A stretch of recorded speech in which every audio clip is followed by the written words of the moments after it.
right here, focus right where I'm tapping, let it go. Okay, yeah, okay, it's okay. I was rooting for you, I promise. What's he doing? What's he doing? Let me have a chin up for me. There we go, all right. I got you. There you go, right here. Yes. Yes. It cracked.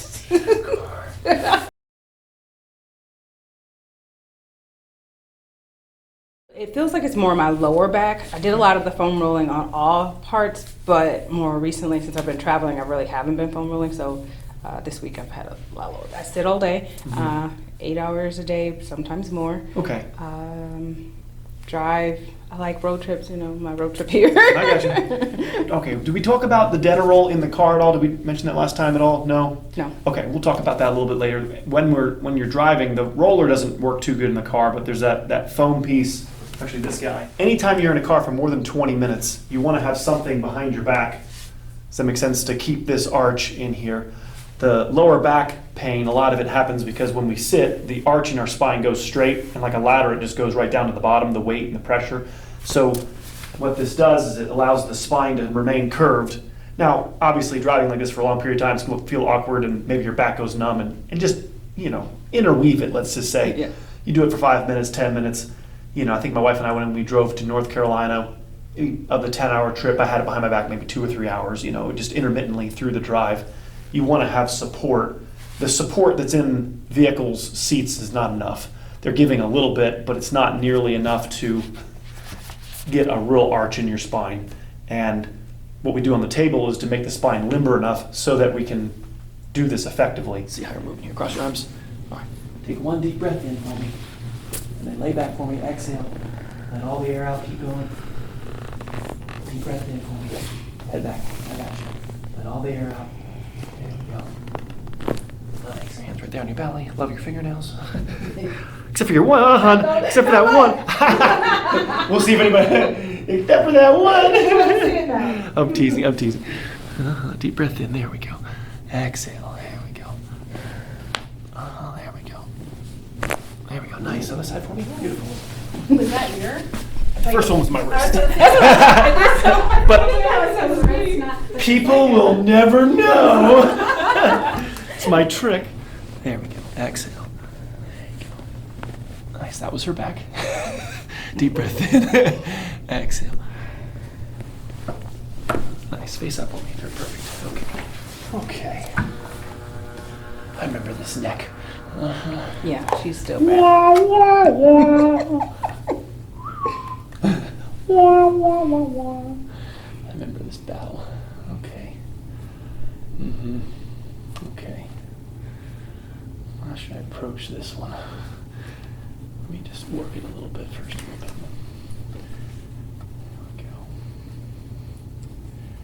There we go. Yeah. Who's gonna flinch first? That'd probably be me this right, time. Right. We'll give it a shot.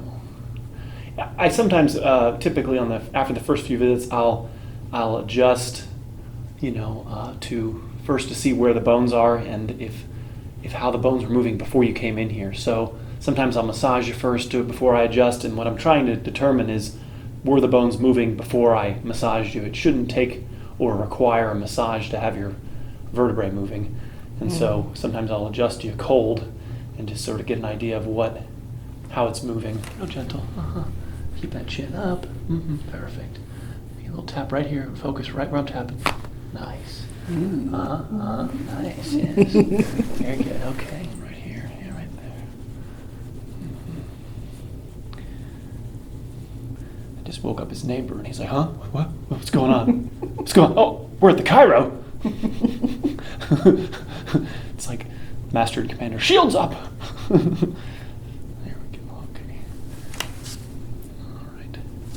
I'll give you a tap again, 1 second. There we go. Give you a little tap right here. Focus right where I'm tapping. Let it go. Okay, yeah, okay. It's okay. All right, I remember. Make them work again. I was rooting for you, I promise. It's all good. I remember this injury over here. Yeah. Okay. All right. So you have friends that live here, you said, right? Mm-hmm. And you go to the beach much or not? Well, I go to the beach. I like you guys' beach better than ours. Uh-huh. Better sand, better water. Take down the guarding.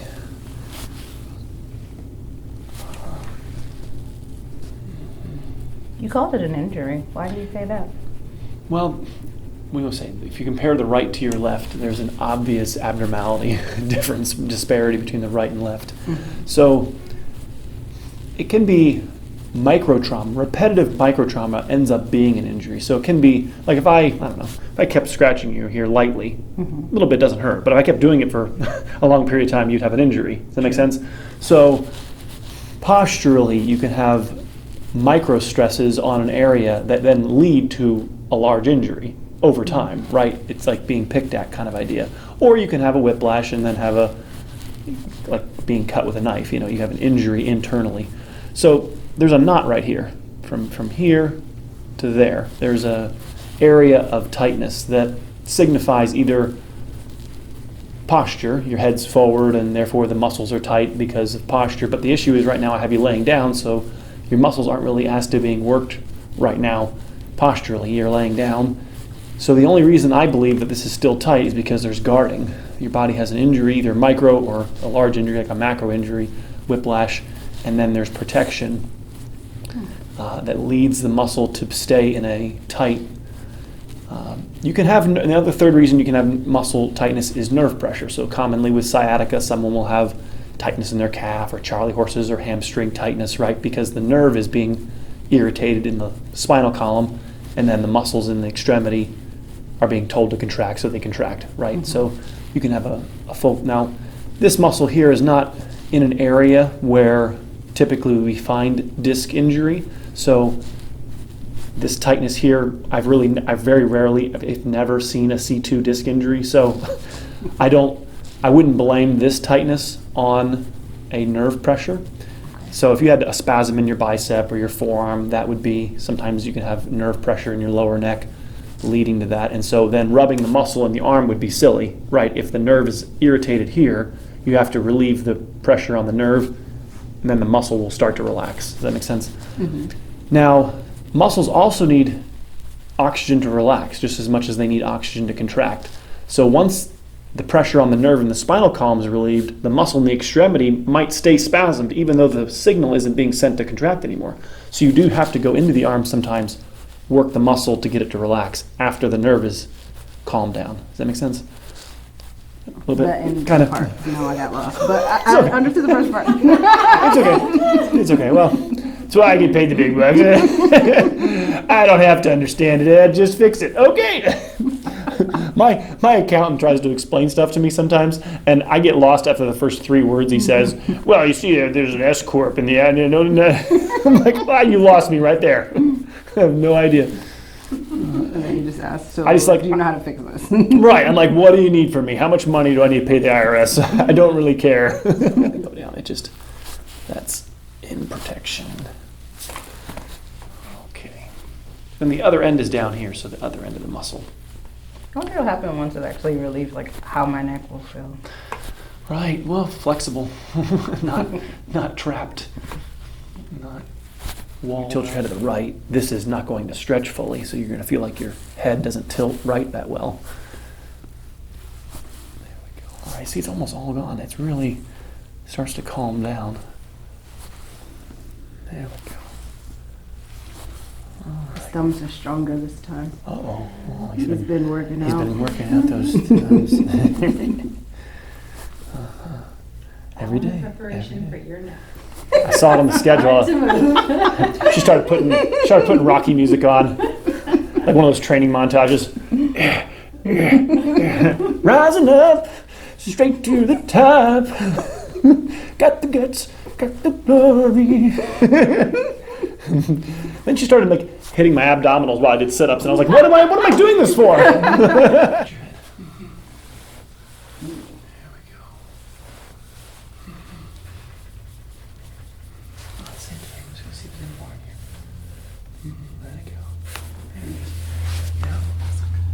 Yeah, you did good. I'm just seeing if any more in there. Yeah, I know.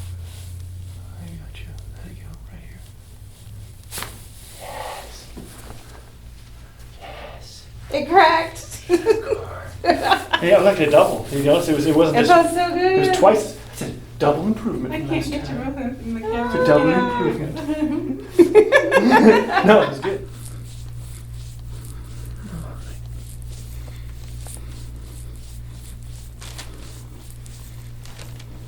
There we go. Yeah, with shoulders. Yeah, okay.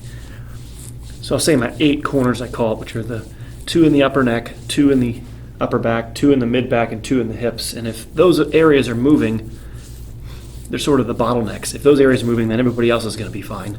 And so you'll see me sort of focusing, that makes sense, right here, up here on the corner here, the upper neck, which I worked when you were on your back, and then in the glute area on the top. Been passed down from my father. He calls it the 8 corners. They're kind of the relay stations, and if those areas are clear, then you don't have to massage every single area so much. It's going to be shoulders in a second. Yeah.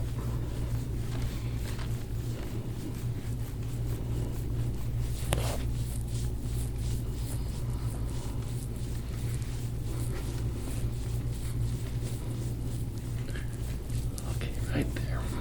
This is where we're going to aim to put pressure with the Denneroll, somewhere between the bottom of your shoulder blades to around here. Yeah, that part right there doesn't feel so good. Yeah, this is where we want to be angling the pressure with that Denneroll when we're sitting in the car. That's right here is our target. Sort of the peak of the slouch. When we're sitting, this is the most posterior region, and so that's the top of the hill we want to get pressure on. Right there.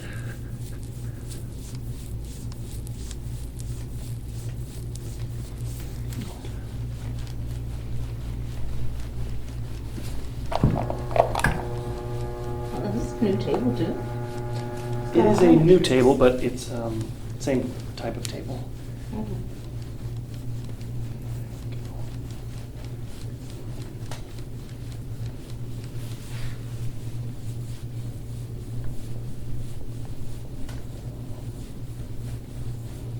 This side doesn't feel as bad as the other side. Mm-hmm, mm-hmm. The left is definitely tighter.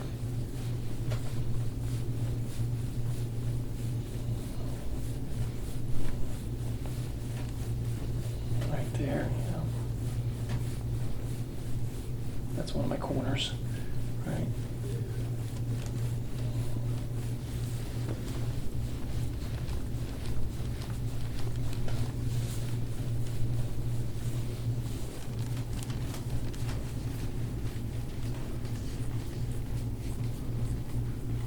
Right there, yeah.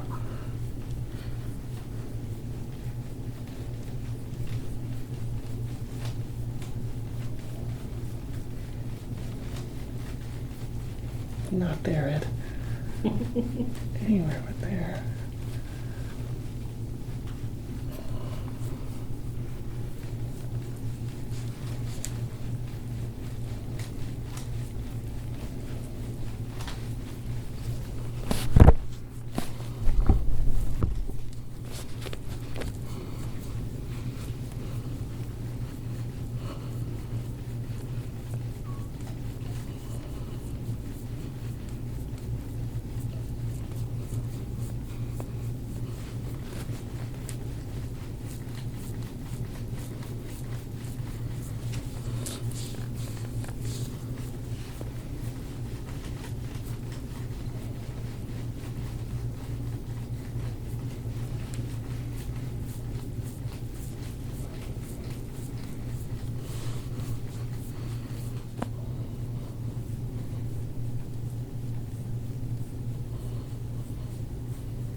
giving me a workout here.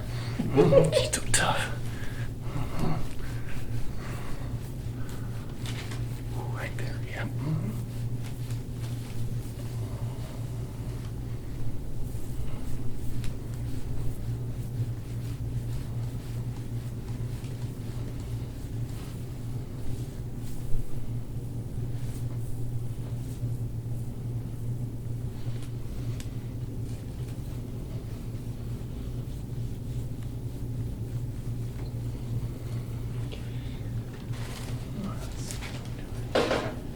Oh, good. This is again, these are my good examples of why it's not breaking blood vessels. It's if there's nothing there, there's nothing there. If there's no soreness, if there's nothing trapped, no mark comes out. And very, very commonly, because you've had people work on you deep tissue wise, the self-cleaning machinery starts to operate because mobility is what keeps what we call imbibition going, keeps the flow internally happening. When there's tightness, especially for a long period of time, that's what keeps lactic acid trapped, sort of like plaque on your teeth. That starts to build up, and then when I come in with a gua sha tool, it's all gonna get dark very quickly. But if there's nothing, if you don't have large amounts aggregated in a spot, then nothing happens. And that's a good sign. It means that the acid is actually what attracts calcium. So acid is negatively charged and it attracts calcium out of your blood. That's how bone spurs are created. You can even have bone and muscle, so you want to keep the tissue clean. And then the nerves aren't falsely irritated along the spinal column. So high value targets, high demand real estate right next to the spinal column. This tissue being soreness free is more valuable than, say, this being soreness free. The spinal column is high value target, a lot of nerves traveling in a small section.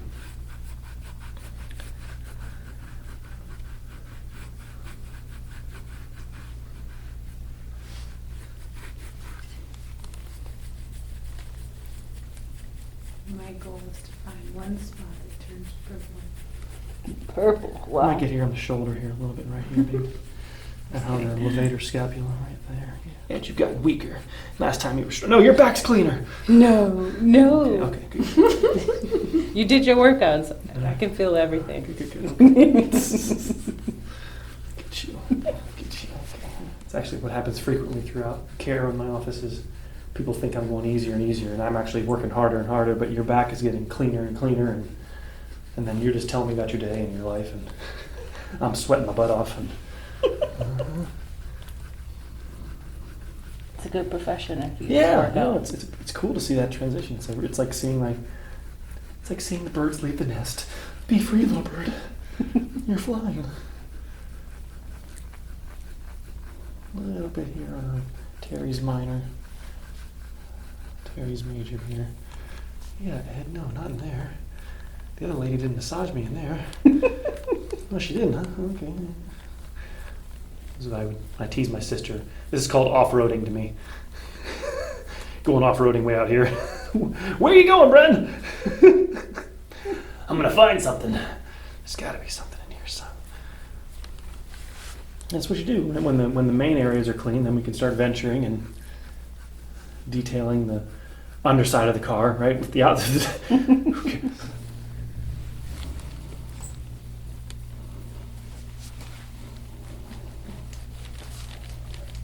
Just two spots out like these right here. Two areas.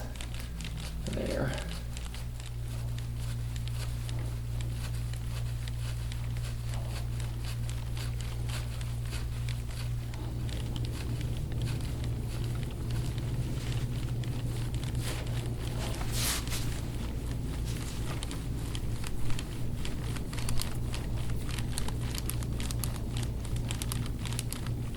Right there, yep. Roots of your neck. Sure, I'll find some tender spot. There we go. Oh yeah, that side is needed. Oh, yeah. I feel like that right side, Uh-huh. I feel like my leg is shorter on that side. I can't say that it is, but. Check it. There you go. All right, let's do a Deerfield. Let's check. All right. Go ahead and press out with your legs. Sort of press out into my There we go. Now relax. I got you. Okay, so her right leg is short about 1/4 inch here. It stays about level.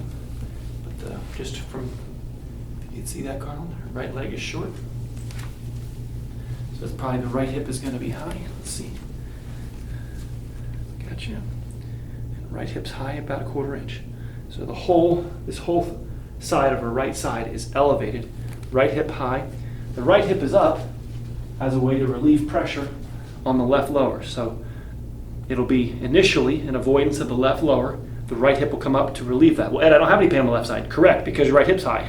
You would have pain on the left lower if your right hip didn't remain elevated. Now, over time, you'll actually start hurting on the right side because this side gets compressed. So now you'll get pain, as we call compensatory pain, on the right lower as a result. So what's your plan to fix it? How are you going to fix her hip Slam height? it down. Slam it down. That's how we fix it. Well, you don't want to do that because then you'll run into this nerve again. So if you pinch the nerve over here and then your right hip comes up to relieve it, and I take the hip and slam it back down, I'm going to run into the nerve again. Right? The body purposefully and intelligently raised this up.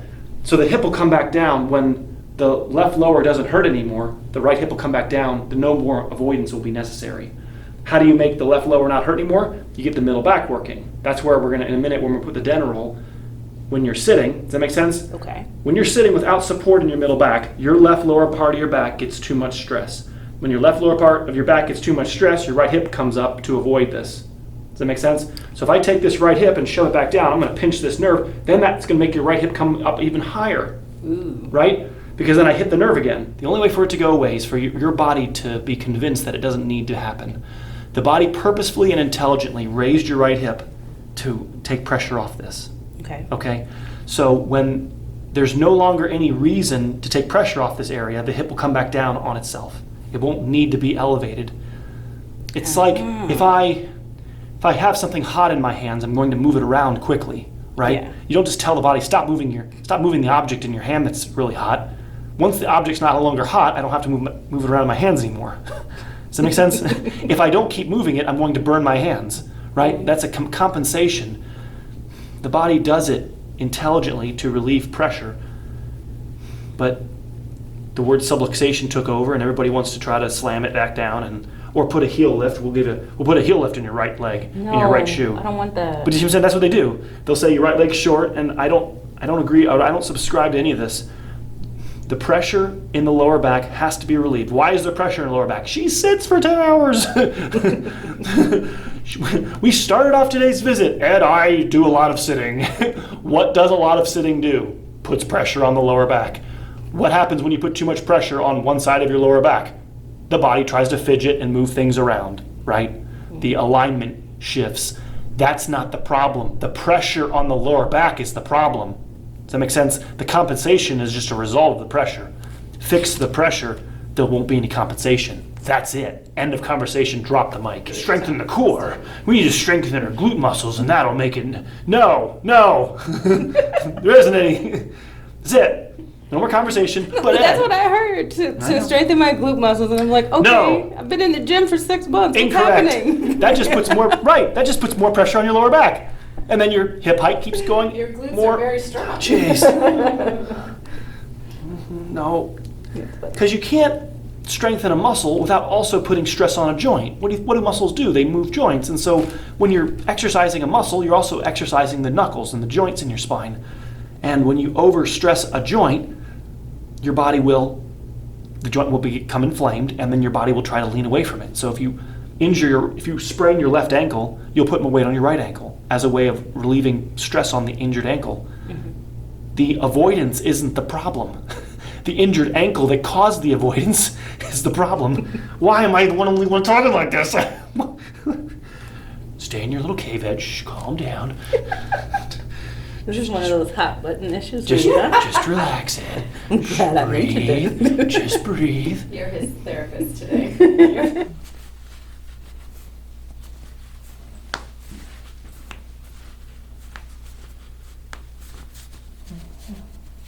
I gotcha. Nice.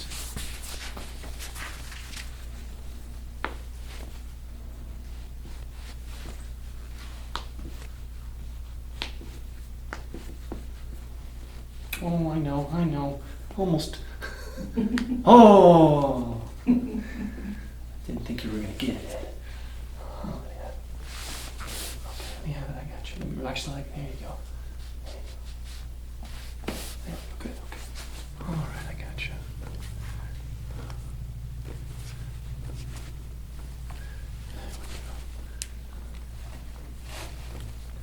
You okay? You all right? You all right? Mhm. Okay. Okay, good. A little deeper.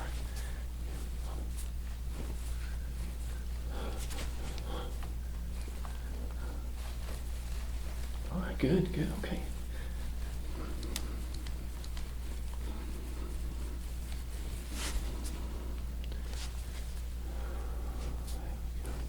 Right there, yep. Come on, breathe. Uh-huh. There it is, nice, okay. Nice. All right, yep, okay, all right, fair enough. You greedy chiropractor, you really try to get in there. I want everything.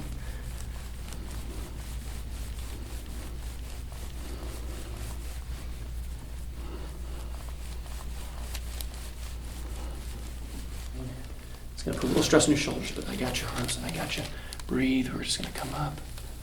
You okay? Here we go. Here we go. There we go, good. Good, okay, all right, very good, okay. Real gentle, tilt your head left a little bit for me. There we go, okay. There we go, yep, we got it. It's always so surprising. There we go. Go ahead and tilt your head to the right, left a little bit, sorry. There we go. My favorite was one. I got you. Well, tilt your head right a little bit for me. Almost there. Gotcha. Okay, that's all good. Yeah, that's the stuff. All right, go ahead and put your hand on your hip for me. There we go. I'm going to check the shoulder here. Go ahead and press back with your elbow a little bit. Look up. Yeah, good, I didn't even get to look up. That's sort of the trick is to psych you out with that. Look up for me. There we go. Press back. Okay, good. Keep the knees bent. Beautiful.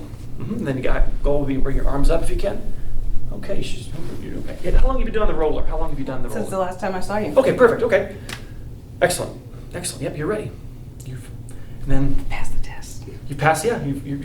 And lift your head from. Let's just try. Let's test it. Yep, that's it.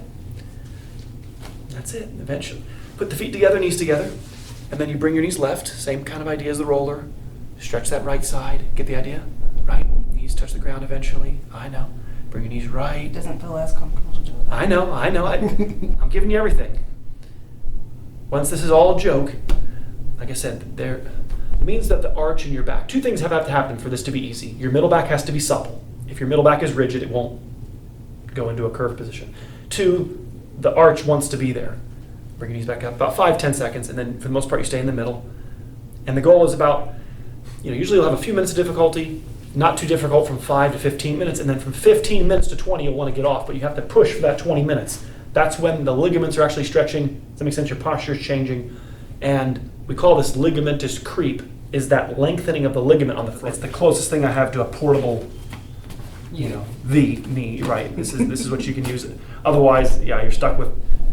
And then it is stretching. What I can't do for you on the table is change your posture. All I can do is prep your spine. And then you have to do your work. And then what'll happen is sometimes when you go a month or two, Ed, after the first week of your visit, it was easy. But then after about a month, it became more difficult. And that's when you need to get adjusted again, or some deep tissue work. You have to get the spine can start getting restricted, and then it won't bend over the device. Okay. Okay. Okay, great. Oh, Thank you. very good. Good job. All right.